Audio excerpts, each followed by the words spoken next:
2000. We thought we was going to come out in 98.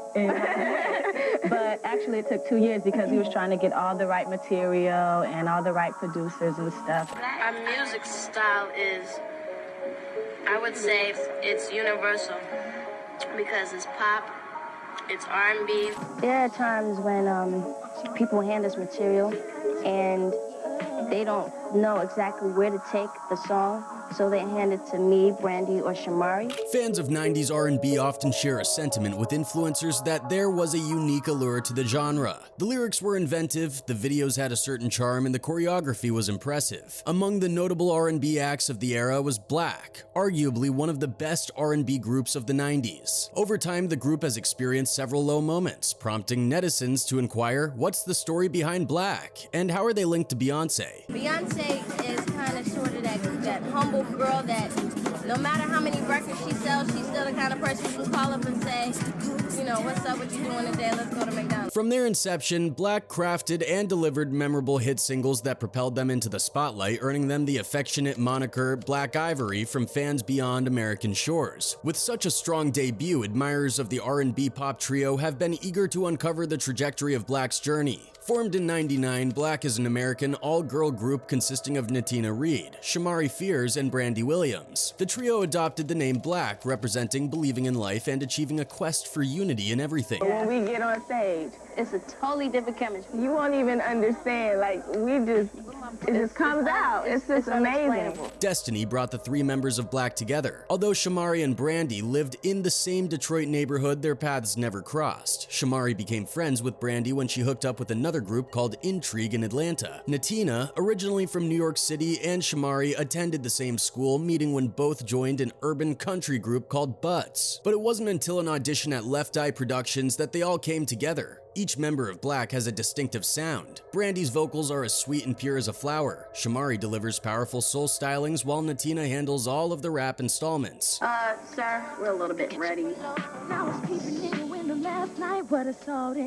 Brandy, 16, grew up surrounded by music. Her grandfather, Bobby Rogers, was a member of the legendary Motown group Smokey Robinson and the Miracles. Her father was a professional singer and her aunt is R&B songstress Sherelle. Quote, "I've always loved music. I never said I wanted to be anything else. I never said I wanted to be a doctor, a lawyer. I was always wanted to be a singer." Shamari, 18, has been dreaming of a music career since 8th grade, when she made up a story about a recording career. "I told everyone I had a deal and was looking for people to join my band." Dreams turned into reality for Shamari, who listens to R&B, alternative rock, rap, and gospel. Natina, 18, on the other hand, had numerous career goals as a child. "I wanted to be Miss America, a veterinarian, a movie star." Natina's father was a preacher, and she often played drums in church. As a youngster, she had a modeling career. When she got older, Natina began writing rhymes and making up jingles. Quote, "I had been friends with Lisa Lopes, but we never really talked about music until one day when she heard my jingle for Now and Later. Candies." Natina took Lopez's advice and pursued music. "It's a totally different vibe. Nobody looks like us. We're very futuristic." The group garnered significant success with a plethora of hit singles from their two albums, their self-titled debut Blaque, 99, and its follow-up Blackout, 02.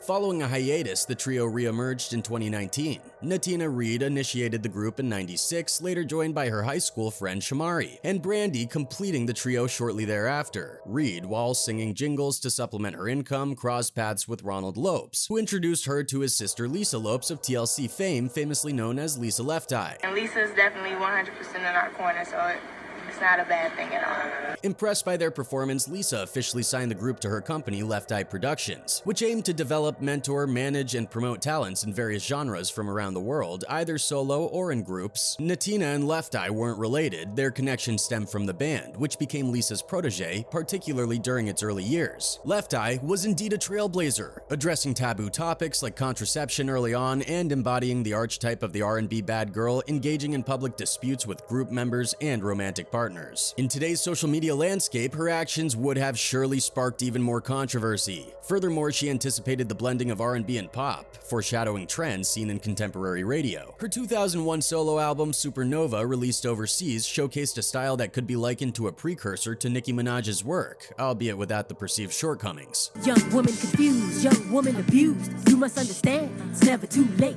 Yet, amidst her individual achievements, Left Eye's impact on her group Blaque is often overlooked. Much like their mentor, they were ahead of their time, for better or worse. Blaque's first album came out in '99, and you can totally see TLC's vibes in the cover, right? It's like they're the Sour Patch Kid version of TLC. But man, that album was a smash hit, selling 1.5 million copies. And you know what? It's all about those super catchy singles. But let's talk about 808. Have you really listened to those lyrics? There's something else.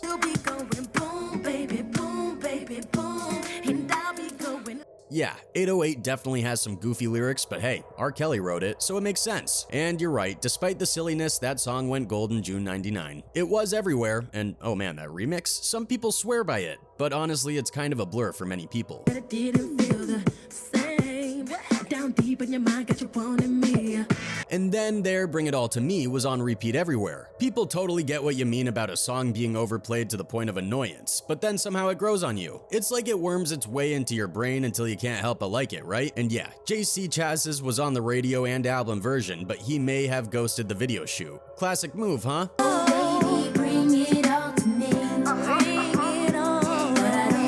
Then I Do was definitely a bit hyperactive compared to their earlier hits, but it still managed to do alright. You'd think with the success of their debut, Blaque would have kept riding that wave to long-term fame, but sometimes things don't pan out the way you expect, you know? Back in '01, Blaque was all set to drop their second album, Blackout, starting with the jam Can't Get It Back. But just when things were heating up, bam! Drama exploded like a bass drop. Columbia Records pulled the plug on Blackout at the 11th hour. Meanwhile, Natina and her man, West Coast rapper Corrupt, were tangled in a beef with Corrupt's ex, Foxy Brown. Crazy times, right? Remember that wild ride? You know, nobody want to get hurt. Nobody want to get their heart broke. Nobody want to look like a sucker. Nobody wants to get played and all the rest of that type of shit.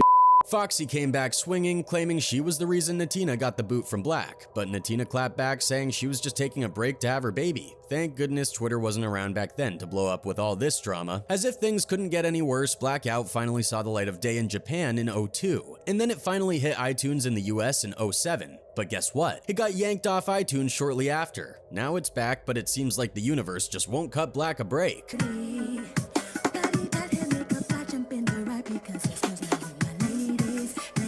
In 2003, Blaque regrouped for Torch. Despite the album's fiery title, their singles I'm Good also featured on the Honey soundtrack, and Ugly just didn't ignite the charts. And yep, you guessed it, another album got shelved.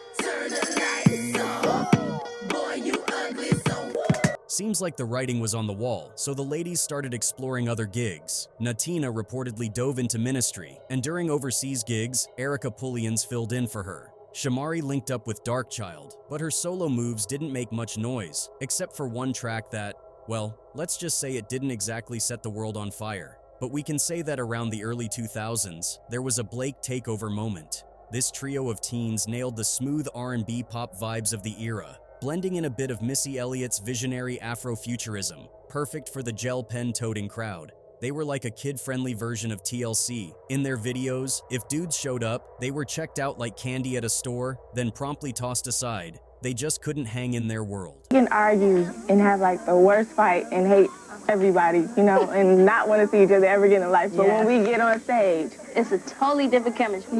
Blaque's fearless style, right down to their iconic bubble wrap outfits, turned out to be their secret ingredient. With 1.5 million albums sold for their debut and gigs alongside NSYNC and TLC, they were on the brink of becoming the next big girl group of the 2000s. But then, with Left Eye's passing in '02, they lost their biggest supporter. Tragically, Lisa Lopes passed away in '02 following a fatal road accident during a spiritual retreat in Honduras. Her untimely death dealt a significant blow to the members of Blaque, impacting their careers profoundly. I definitely felt let down by the industry, says DeVoe, also a cast member on Real Housewives of Atlanta. There was a point where I lost my passion to ever want to sing again. However, Lisa's influence on Blaque's debut album Blaque was palpable, evident in the striking pose reminiscent of TLC on the album cover. She served as a mentor to the group as they navigated the music industry and facilitated connections with key figures. Collaborations with established artists like NSYNC resulted in chart-topping hits. After Reed's tragic passing, fans started clamoring for another Blaque album, especially their unreleased 2003 project Torch. Fueled by a petition, the group managed to reclaim the rights to their recordings from their former manager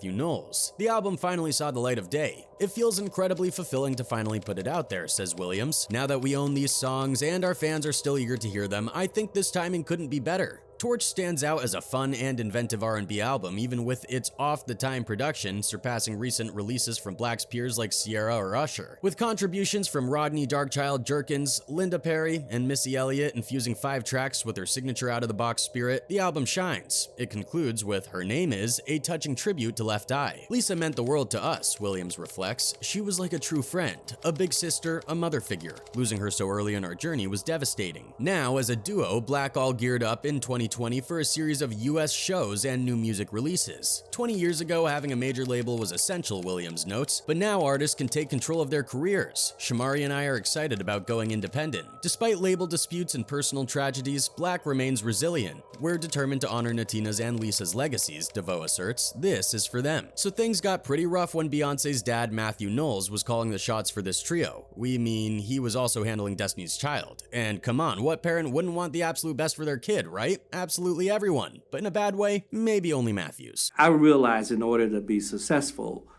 you have to sell to everyone.